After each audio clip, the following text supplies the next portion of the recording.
Alam semesta terbentang luas dengan berjuta aneka kehidupan yang berjalan sesuai dengan hukum keteraturannya. Bumi hanyalah satu titik kecil di alam semesta ini. Namun dalam titik kecil tersebut tersembunyi loba, dosa dan moha di relung-relung hati penghuninya.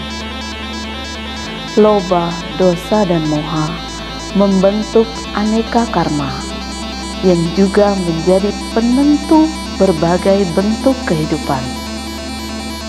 Sungguh sulit membebaskan diri dari cengkramannya. Hanya mereka yang mau berlatih dengan sungguh-sungguh dalam banyak kalpa kehidupan hingga tercapai pembebasan. Hanya dengan pembebasan, seseorang dapat terbebas dari alam penderitaan atau samsara. Selamat berjumpa dalam pembelajaran agama Buddha.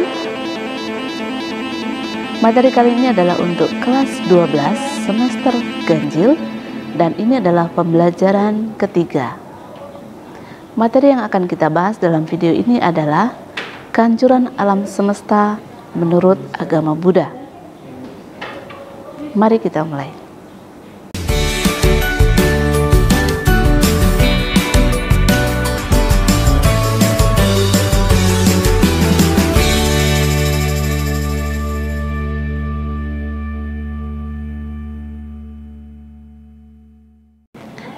Sebelum mulai pembelajaran, marilah kita memanjatkan nama Karagata bersama-sama. Mari kita mulai. Arahang sama sambuddho bhagava Buddhang bhagavantang abhivademi Swakato bhagavata dhammo dhammang namasami Supatipanno bhagavato sawaka sangho sanggang namami. Sabe sata bantu sugitata, semoga semua makhluk hidup berbahagia. Sadu, sadu, sadu. Baik, kita mulai pembelajaran hari ini. Materi yang akan kita bahas adalah tentang kehancuran alam semesta menurut agama Buddha. Materi ini lanjutan dari video sebelumnya. Dalam video sebelumnya kita sudah belajar tentang awal terbentuknya alam semesta. Nah, setiap yang terbentuk itu pasti akan hancur. Alam semesta terbentuk, maka dia akan mengalami proses kehancuran sesuai dengan hukum keteraturan alam semesta. Sabe sankara anicati, yada panyaya pasati. Atha nipindati duke samago wisuddhya. Artinya, segala sesuatu yang terbentuk dari perpaduan unsur adalah tidak kekal adanya. Apabila dengan kebijaksanaan orang dapat melihat hal ini, maka ia akan merasa jemu dengan penderitaan. Ini adalah jalan yang membawa pada kesucian. Oleh karena bumi ini terbentuk dari perpaduan unsur, maka eksistensi atau keberadaan bumi juga mengalami perubahan, tidak kekal, dan suatu saat pasti akan mengalami pelapukan atau akhirnya hancur. Namun kehancuran bumi ini bukan akhir dari segalanya, bukan akhir dari alam semesta, dan bukan akhir dari kehidupan di alam semesta seperti konsep kiamat dalam kepercayaan lain. Kehancuran bumi ini hanyalah salah satu dari mata rantai dan siklus keberadaan bumi. Kehancuran alam semesta dalam pandangan agama Buddha terdapat dalam kitab Surya Sutta. Kehancuran alam semesta ditandai dengan usia rata-rata manusia terus turun hingga 10 tahun. Kemudian naik kembali sampai umur manusia rata-rata tidak terhitung dan kemudian turun lagi. Dalam kutipan kitab Visuddhimagga, di masa yang akan datang, setelah muncul Buddha yang terakhir dalam siklus bumi sekarang, akan ada suatu masa muncul awan tebal yang menyirami 100 miliar tata surya. Manusia bergembira mengeluarkan benih dan menanamnya, tetapi tiada lagi hujan yang turun setetes pun sejak saat itu. Kehancuran bumi menurut kitab Anguttara Nikaya Sattaka Nipata berawal dari musim kemarau yang lama sekali. Selanjutnya, dengan berlangsungnya musim kemarau yang panjang ini, muncullah matahari yang kedua. Berselang suatu masa yang lama, muncullah matahari ketiga, matahari keempat, kelima, keenam, dan akhirnya matahari ketujuh. Terjadinya kemarau panjang sampai matahari ketujuh, terjadi perubahan-perubahan besar di bumi ini.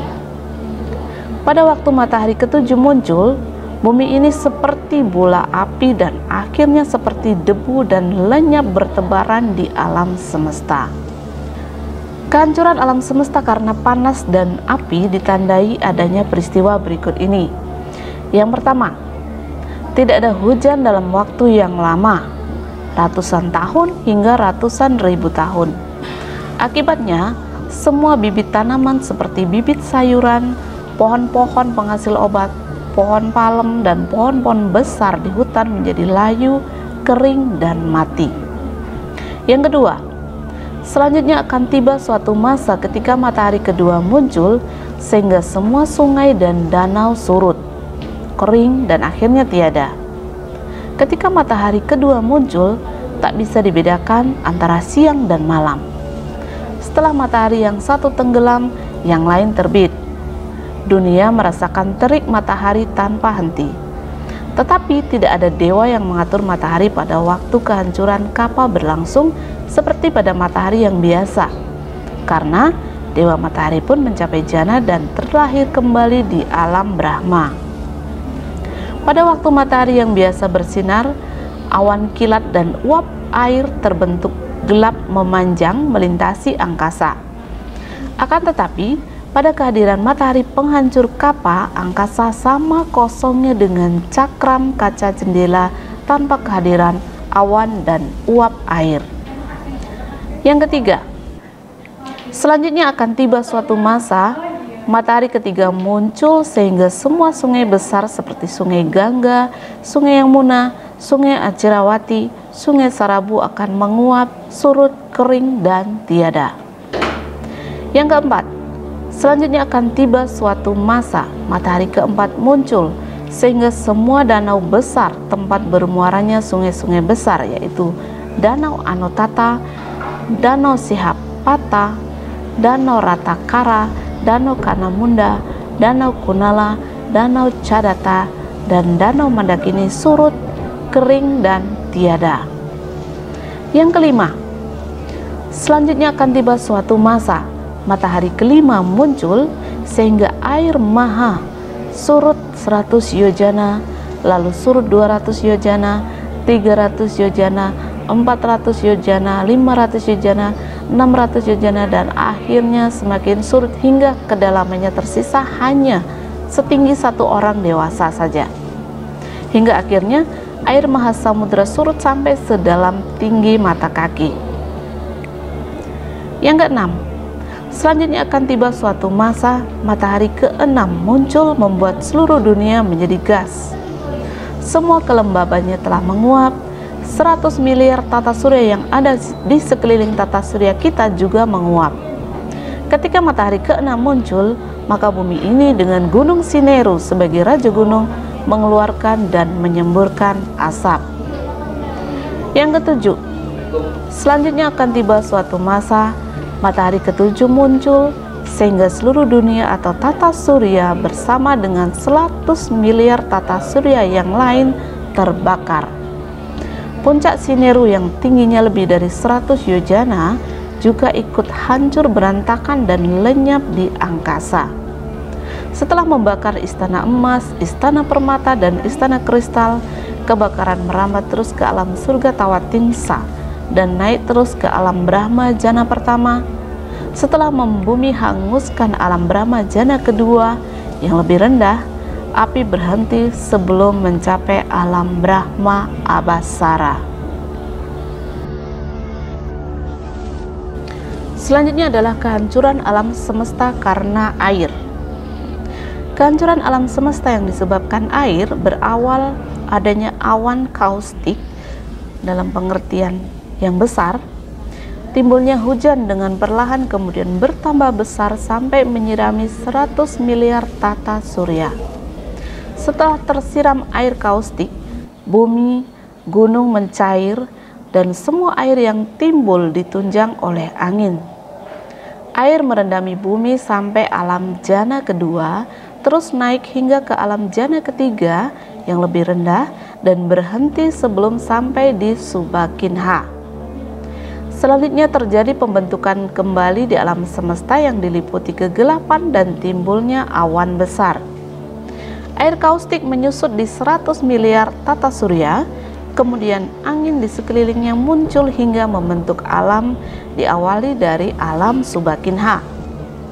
Masa pembentukan dan kehancuran alam semesta karena air ini terbagi dalam 4 masa. Masa penyusutan atau Sangwatu. Masa ini ditandai dengan timbulnya awan yang mengawali kehancuran kapal sampai air kaustik surut. Kedua, masa setelah penyusutan atau Sangwatathai. Masa ini ditandai dengan surutnya air kaustik sampai timbulnya awan besar pemulihan yang menyirami 100 miliar tata surya. Yang ketiga, masa pengembangan atau Wiwato. Masa ini setelah pemulihan sampai munculnya bulan dan matahari. Selanjutnya kehancuran alam semesta karena angin. Kehancuran alam semesta ini karena munculnya angin yang menerbangkan debu. Akan muncul angin yang menerbangkan pasir, pasir kasar, kerikil, dan batu. Akibat angin kencang, banyak batu besar dan pohon besar tertiup ke angkasa kemudian hancur dan musnah. Setelah itu angin muncul dari bawah permukaan bumi dan membalikkan bumi. Angin melemparkan bumi ke angkasa hingga hancur berkeping-keping dan musnah. Gunung Sineru terjabut keluar angkasa dan saling berbenturan hingga berkeping-keping lalu lenyap. Angin menghancurkan alam semesta, dimulai dari alam dewa yang dibangun di bumi atau di Gunung Sineru dan yang dibangun di angkasa. Kekuatan angin meningkat terus dan menghancurkan keenam alam dewa yang penuh kebahagiaan dari alam Catu Maharajika sampai alam Paranimita Wasawati. 100 miliar tata surya juga ikut hancur.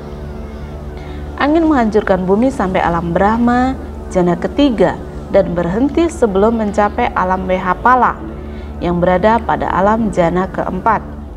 Setelah menghancurkan semuanya, angin mereda, kemudian angkasa yang di atas menjadi satu dengan angkasa yang di bawah dalam kegelapan yang mencekam.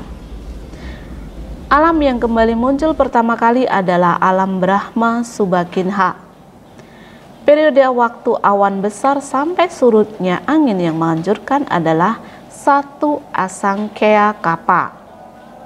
Periode surutnya angin sampai munculnya awan pemulihan adalah 1 Asangkaya Kapa dan seterusnya. 4 Asangkaya Kapa ini membentuk 1 Mahakapa. Beginilah cara kehancuran yang disebabkan oleh angin. Berikutnya adalah kehidupan manusia dengan alam semesta. Kehidupan manusia tidak dapat dilepaskan dari alam semesta karena manusia selalu berhubungan dengan lingkungan. Manusia harus memahami sistem lingkungan tempat manusia berada melalui ilmu lingkungan. Manusia juga sebagai makhluk sosial, memiliki akal pikiran yang dapat dikembangkan untuk tetap berinteraksi dengan sesama manusia. Selain itu, manusia juga harus mampu mengembangkan hubungan bermakna dan kepedulian terhadap alam sekitarnya. Manusia wajib memanfaatkan potensi alam secara seimbang serta menyelesaikan masalah yang mengancam kelangsungan dan kelestariannya. Hendaknya manusia memanfaatkan potensi alam secara seimbang tanpa membawa kerusakan pada alam. Pandangan agama Buddha mengenai lingkungan tercermin dalam kitab Dhammapada Pupawaga Gata 49. Bagai seekor lebah yang tidak merusak kuntum bunga, baik warna maupun baunya, pergi setelah memperoleh madu. Begitulah hendaknya orang bijaksana mengembara dari desa ke desa. Dalam ekosistem, lebah tidak hanya mengambil keuntungan dari bunga semata, tetapi juga sekaligus membantu penyerbukan bunga. Perilaku lebah memberi inspirasi bagi manusia bagaimana seharusnya menggunakan sumber daya alam secukupnya tanpa dasar keserakahan. Pemanfaatan lingkungan dalam kitab Jataka. Orang yang pandai dan bijaksana akan berusaha meningkatkan kesejahteraan atau mencapai sukses yang sebesar-besarnya hanya dengan menggunakan sumber daya yang minimal. Seperti ia meniupkan nafasnya, membuat api kecil menjadi besar. Ada 3 hal yang berkaitan dengan pengelolaan lingkungan sebagai berikut. Yang pertama, mengembangkan pemahaman dan kebijaksanaan untuk kebenaran yang menguasai hubungan antara lingkungan dengan manusia. Yang kedua, memahami lingkungan dengan suara hati dan pikiran. Dan yang ketiga, memahami etika atau moral mengenai lingkungan. Pengelolaan lingkungan hidup didasarkan pada sikap mental, merupakan rangkaian hubungan sebab akibat yang saling bergantian secara utuh. Demikian pembahasan materi dalam video kali ini. Jika ada hal-hal yang tidak jelas, silakan tulis di kolom komentar. Jangan lupa klik like dan subscribe supaya tidak ketinggalan materi pembahasan berikutnya. Sampai jumpa dalam video berikutnya. Sabe sata, Bhavantu Sukhitata. Semoga semua makhluk hidup berbahagia. Sadu, sadu, sadu. Namo Buddhaya.